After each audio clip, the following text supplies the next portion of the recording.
Olá, olá, meus queridos, tudo bem com vocês? Eu espero que sim. Que Deus abençoe cada um de vocês.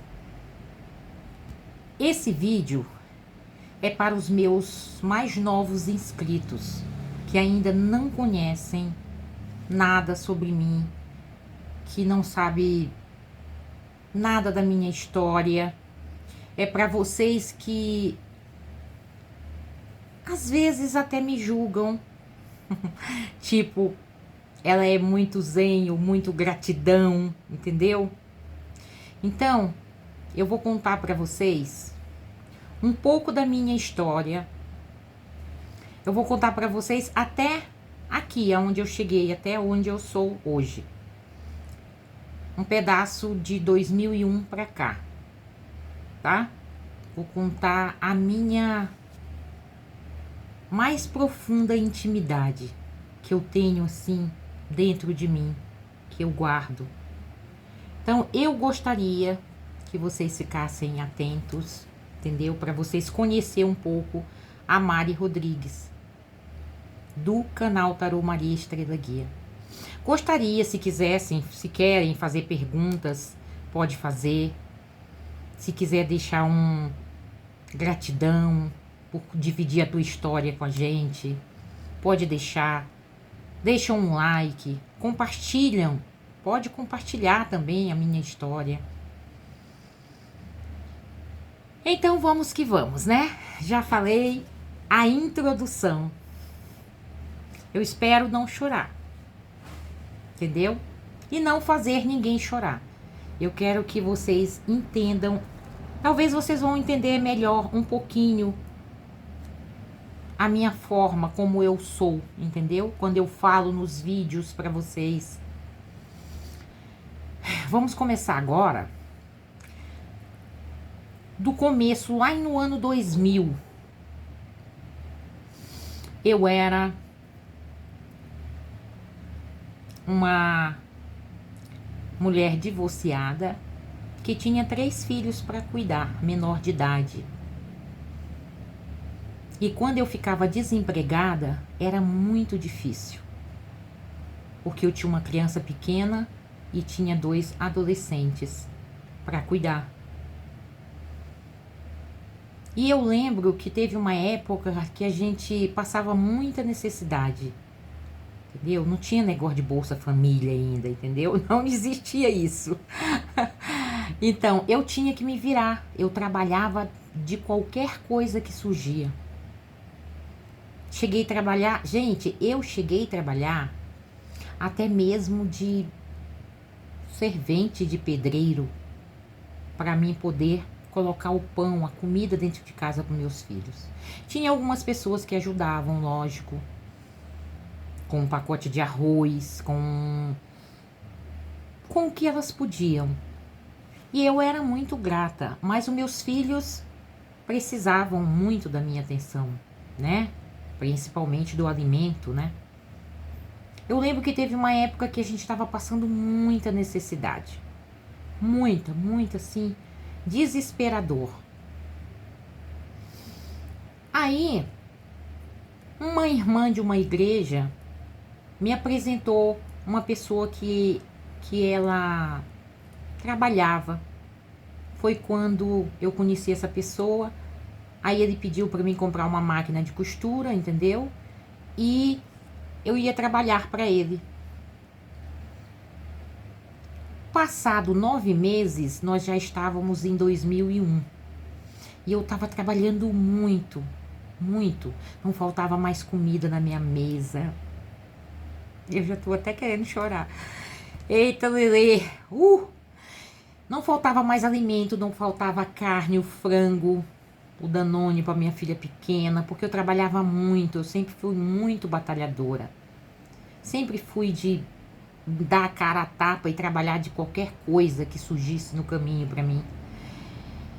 E eu tinha 3 filhos, né? Uma filha de 13 anos, um filho de 14 anos e meio, mais ou menos, e a minha filha pequena de 3 para 4 anos. E como eu estava trabalhando bastante, eu quase não me divertia mais nessa época de de trabalho, quando deu em 2001, no dia 31 de março, minha mesa era farta de comida, não me faltava mais nada. Eu tinha feito no dia 3 de janeiro 33 anos. Eu costumo falar que a idade de Cristo não é boa. Para mim não foi, entendeu? Então, era umas 9 e pouca da noite, um colega apareceu aqui convidando para sair. E eu, a princípio, disse não. Mas com muita insistência, eu acabei cedendo e dizendo sim. Quero mostrar os pontos para vocês. O quanto é importante você ouvir a sua intuição. Entendeu? Quando eu digo ouçam a sua intuição, é porque a tua intuição só quer o teu bem. Aí quando eu entrei para dentro de casa, que eu falei que eu ia sair, a minha filha de 13 anos de idade, ela também falou, mãe, deixa eu ir. Eu falei não. Não, você não vai. Hoje você não vai. Aí ela fez assim. Ela fez assim. Ô mãezinha, deixa eu ir. Eu quero ir hoje. Eu falei que de outra vez ela iria. Mas ela falou isso e fez esse sinal. Com tanta insistência dela fazendo esse sinal, né? Eu cedi mais uma vez. Eu cedi. Não segui a minha intuição. Isso foi no dia 31 de março de 2020, de 2001. O que aconteceu? Nós nos arrumamos e fomos. Gente, foi a pior das piores noites da minha vida. De toda a minha vida, de toda a minha existência. E olha que eu já passei muita coisa. Aí eu costumo chamar que foi a minha noite escura da alma. Noite escura da alma por quê? Porque foi algo que transpassou a minha alma. Nós nos arrumamos e saímos. Entramos no carro do colega, né? E fomos. 5 minutos. Foi só 5 minutos dentro do carro. E eu lembro que a gente estava conversando. Alguma coisa que a gente falou dentro do carro, eu estava gargalhando junto com a minha filha, que ela estava sentada comigo. Atrás, tinha mais uma outra amiga. Atrás também. 5 minutos após nós entrarmos dentro desse carro e sair da porta da minha casa, nós sofremos um acidente. Um acidente esse que foi fatal. Foi fatal para minha filha.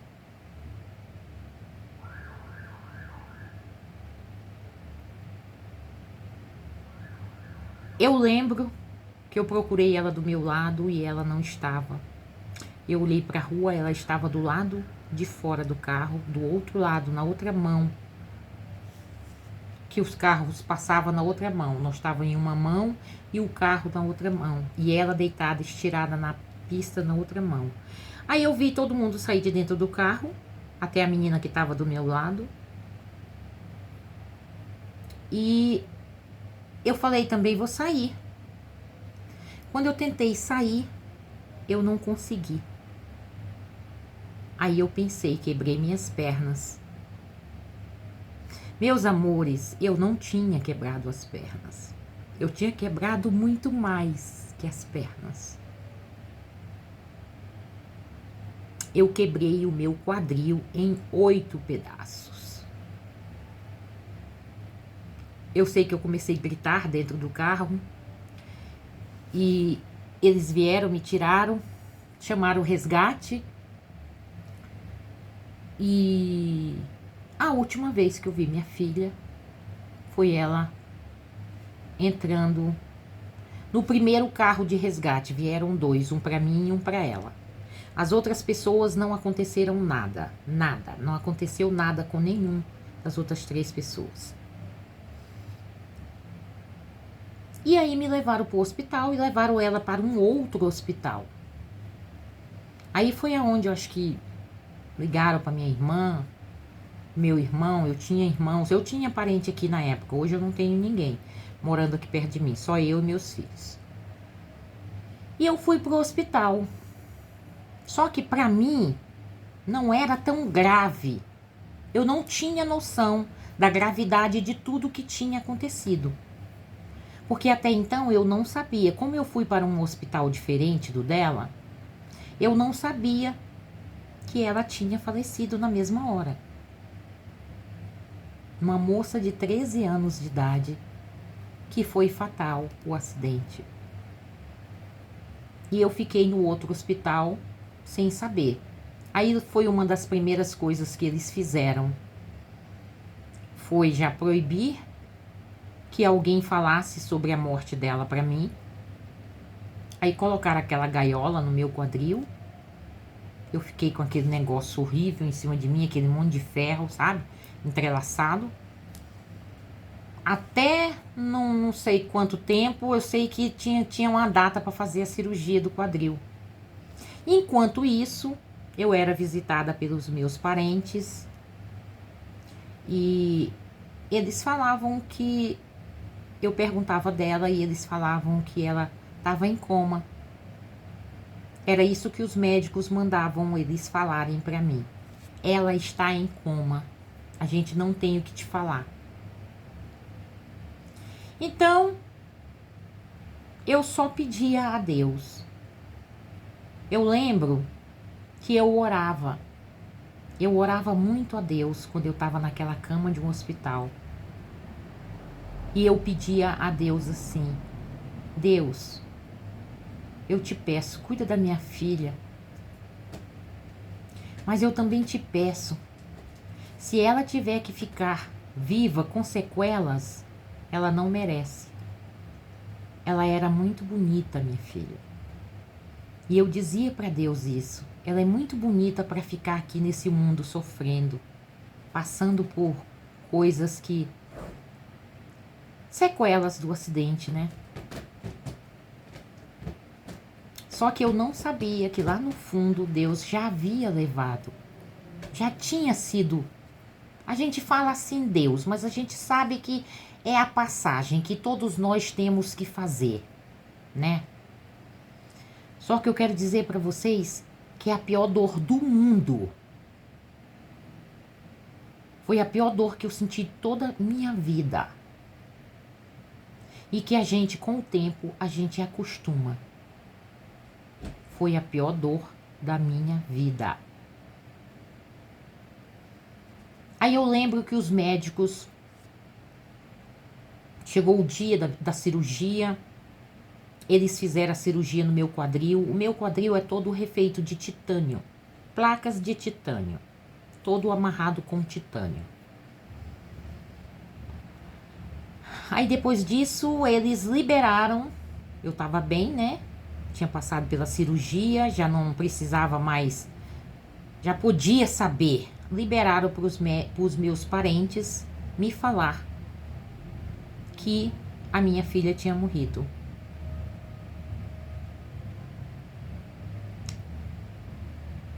Foi tão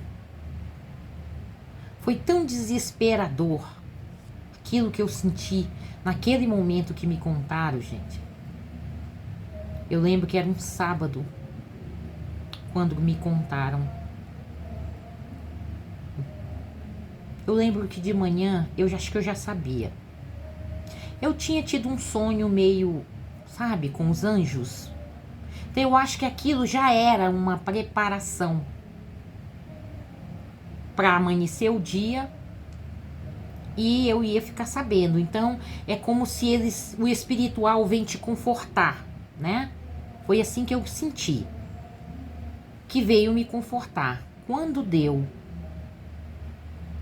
7h30 da manhã, entrou uma psicóloga na minha sala, no meu quarto, e falou que queria falar comigo. E aí ela, sem querer, ela já entregou de cara. Eu sempre fui uma pessoa esperta em prestar atenção nas palavras que as pessoas falam comigo. E ela falou assim: Amparo, eles me chamavam Amparo, né? Amparo, deixa eu te perguntar, como que era a tua relação com a sua filha? Ela só falou isso. Aí eu já entendi tudo. Eu falei, era? Por que era? Ela morreu? Não, ela não morreu. Não tem nada a ver. Só uma forma de falar. Eu falei, não. Você colocou era no passado. Então significa que não vai haver mais uma relação entre mãe e filha. É isso? Você já deu o recado. Eu já tô sabendo. Então pode ir embora. Aí naquele dia, naquela hora eu já comecei a chorar. Aí eu chorei. Quando meus irmãos foram no meu quarto na hora de visita, 2h da tarde, eu tava calada. Eu não perguntei mais dela, porque eu já sabia qual era a resposta. E eles conversaram. Nesse dia entrou 4 pessoas, não foram só 2, que costumava entrar só 2 pessoas. E eu já sabia, então eu não perguntei. E eles não conseguiram me dizer. Os médicos voltaram lá com eles e disseram que eles tinham que me falar. E aí eles contaram. Aí a minha vida foi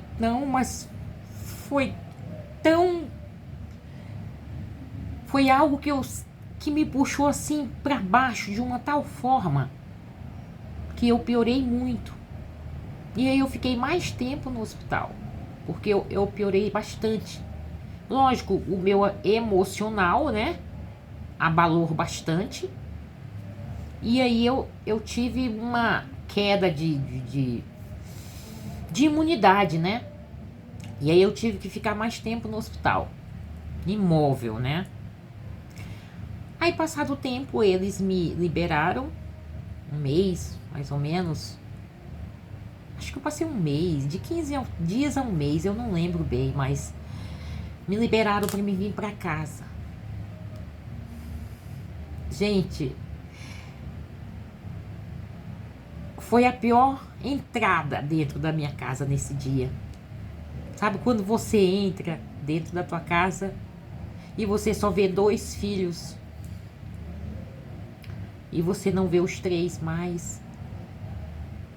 E eu fiquei muito tempo imóvel na cama, sendo cuidada por cuidadores, pela minha família também, que vieram. Eu moro distante da minha família.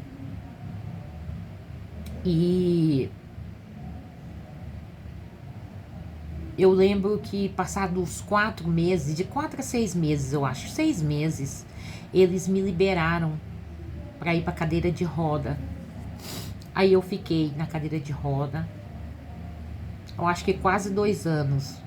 Depois fui pro andador, voltar a aprender a andar. Eu fiquei magrinha, perdi toda a massa muscular do meu corpo, perdi tudo. Fiquei assim, só o palitinho mesmo, assim, bem magrinha. Quando eu voltei a ficar de pé de novo, que eu não conseguia me equilibrar, se me colocassem de pé, eu caía ou para frente ou para trás, entendeu? Você perde totalmente o equilíbrio, você tem que reaprender tudo de novo. Então, eu reaprendi a andar com o andador, com tudo. Mas eu gritava muito de dor física com dor emocional, sabe? A perda dela era desesperador pra mim, eu não ouvi ela. E eu lembro que eu gritava muito alto, sabe? Chamava por ela. E eu lembro que eu gritava assim: Jennifer, Jennifer, Jennifer. Jennifer, onde você está? Jennifer, volta aqui. Jennifer, eu passava assim, sabe? Aí eu lembro que os médicos passaram antidepressivo pra mim, mas eu só tomei 3 dias. No quarto dia que minha irmã foi me dar, e eu joguei fora. Eu falei que eu queria sentir toda a dor que eu tinha que sentir. Eu não queria antidepressivo.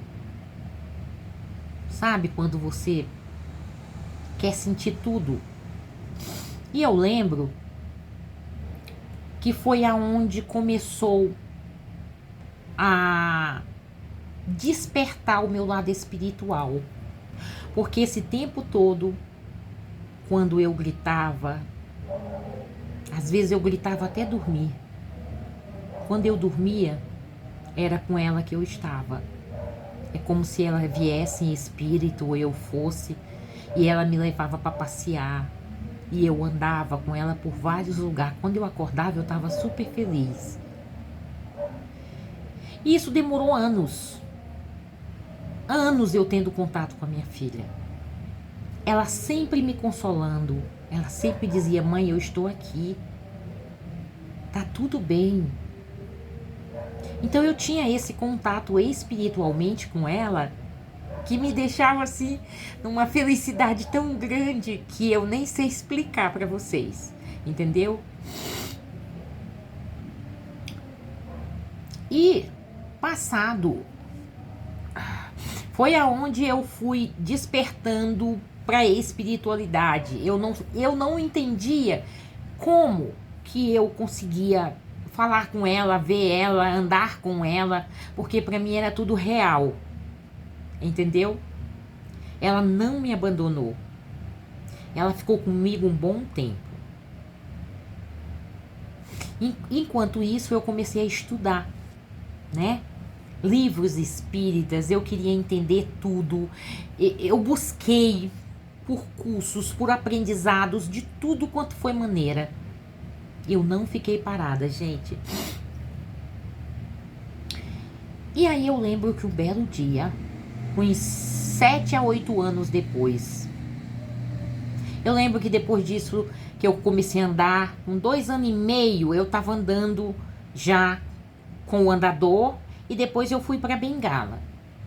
E aí parece que algo mexeu dentro de mim. Eu voltei a estudar, terminei 2º grau, eu fiz curso técnico. Eu lembro de muita coisa assim que acontecia. Eu lembro também que eu esperava ela todo dia.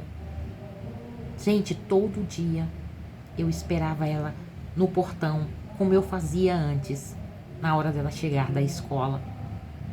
Quando ela chegava, porque eu via, eu sentia ela chegando. Aí eu entrava. Nossa, é algo que dá pra você... Quem tá olhando de fora acha que nós enlouquecemos. Mas não é loucura. Gente, o espiritual existe. Vive paralelamente conosco. Entendeu? E aquilo me fazia bem. Mas um certo dia, uma certa noite, ela chegou, deitou do meu lado e falou pra mim que ela ia ser a última vez que ela estava vindo me visitar, e que ela tinha que seguir em frente e que eu já estava bem, que agora eu não ia mais ouvir ela e nem ver, e nem sentir, e nem nada. Naquele dia, naquela noite, era 3 e pouca da manhã, eu acordei aos gritos, porque naquele momento foi que eu senti a partida dela. Eu acordei aos gritos: a Jennifer foi embora, a Jennifer foi embora. Ninguém entendia nada, tentando me acalmar, e eu sem saber, sabe? Tudo muito na cabeça da gente, é muito confuso. Mas aí eu fui me acostumando. A gente não esquece, meus amores. A gente acostuma com a ausência da pessoa. A dor da perca de um filho é a pior dor que existe. para uma mãe. Porque é como se levassem, arrancassem um pedaço seu, da sua carne, da sua alma. Algo vai junto. Foi aonde eu comecei a estudar muito, procurei a expansão da consciência, fiz muitos cursos, comecei a estudar para lá, para cá. Depois eu arrumei trabalho, tive muita ajuda. Olha, eu sou muito grata. Durante o tempo que eu estava de cama, nesses 2 anos, eu tive muita ajuda da população. Pessoas traziam cestas básicas, pessoas traziam coisas, porque sabiam que eu era a mãe da casa, né, que mantinha, e eu não tinha, eu estava de cama. Então eu tive muita ajuda, de verdade. Ajuda assim que não faltava. Tinha alimento que eu até pedia para minha irmã fazer doação. E foi se passando o tempo. E aí eu tive vários empregos, saí de emprego, tive outros empregos, até na época lá da pandemia, um pouquinho antes da pandemia, eu já estava bastante espiritualizada, sabe? Com a minha centelha divina, com tudo. Aí eu fiquei desempregada. Aí passei uma necessidade que vocês não imaginam. Mas aí os meus filhos já eram grandes, né? O meu filho já trabalhava, já era casado. A minha filha também, a outra menor. Então eles me ajudavam, cada um pagava uma conta e tal. E eu tinha amigas também que trazia compra para mim, eu desempregada. E foi nessa época que eu ouvia os signos todo dia. Sabe assim, quando vocês ouvem os signos aqui no YouTube, eu ouvia todo dia. E todo dia eu ouvia canais diferentes. E eu comecei a prestar atenção que parece que vinha a mesma palavra para mim. Era um sinal. A espiritualidade te mandando um sinal. Até que eu entendi que era um sinal. Eu já estava um pouquinho, sabe, esperta nessa época. Então eu entendi que era um recado, a espiritualidade me chamando para trabalhar com a espiritualidade. Por isso é importante, gente, a gente prestar atenção nos sinais. É muito importante você, quando acontece horas repetidas, coisas se repetindo, é a tua centelha divina, é o anjo da guarda te mostrando, entendeu? E a gente precisa prestar atenção nesses sinais. Quando as coisas acontecem repetidamente, é para te mostrar algo. Foi aonde a espiritualidade me chamou. Eu recebi o chamado. E aí eu fiz o que tinha que fazer.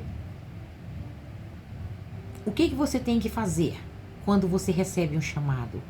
Você tem que procurar, estudar, saber o que é que você tem que fazer para você exercer aquele chamado da espiritualidade na tua vida. Só que não foi só um chamado do tarô, entendeu? Trabalhar com o tarô. Foi um chamado, eu nem sei dizer, foi algo muito especial. Porque até o nome do meu canal, Tarô Maria Estrela Guia, a minha centelha divina, ó, meses antes de eu descobrir que eu ia trabalhar com a espiritualidade, que eu queria sim ser taróloga, que eu queria muito antes, eu acordei um dia e a minha mente dizia para mim, pega a caneta e o papel e escreve. E eu dizia, escreve o quê? Aí ela falou, pega o papel e escreve. Aí eu peguei o papel e a caneta e fui escrever no caderno. Aí colocou assim na minha mente, Tarô Maria Estrela Guia.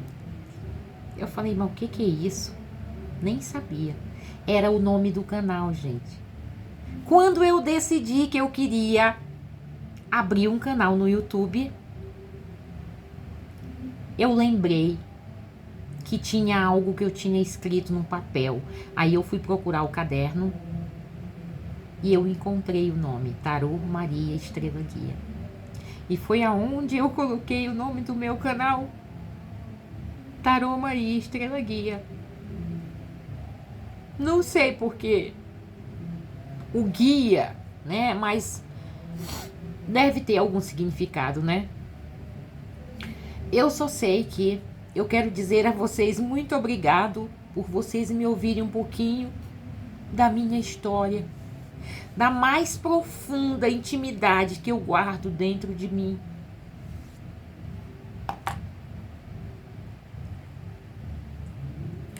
Quero dizer a vocês que às vezes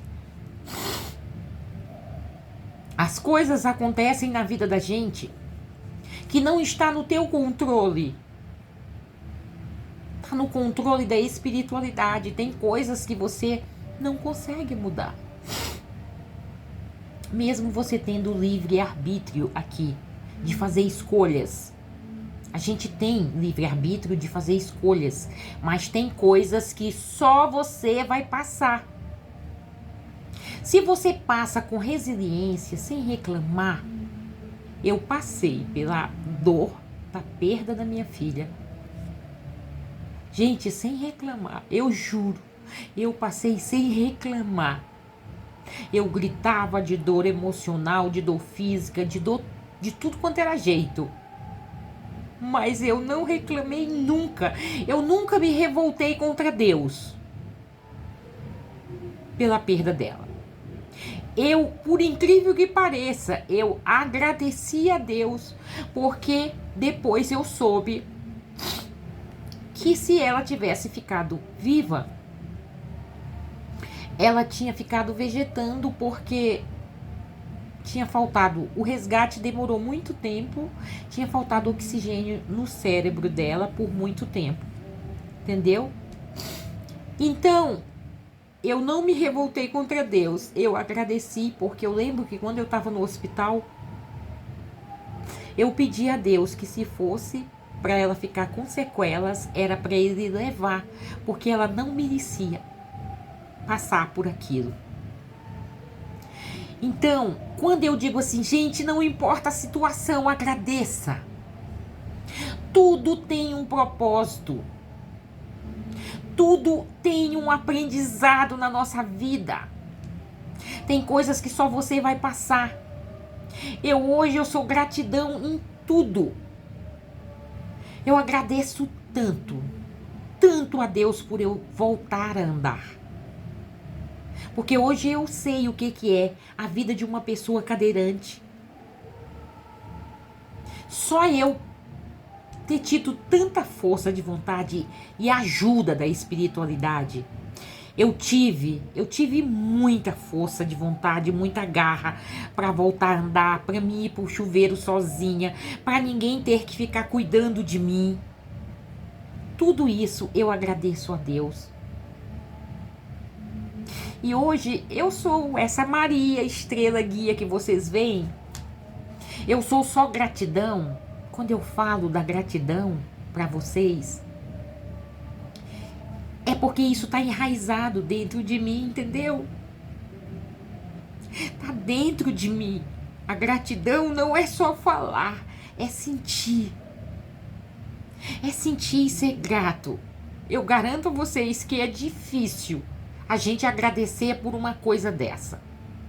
É difícil você agradecer quando você está num momento difícil da tua vida.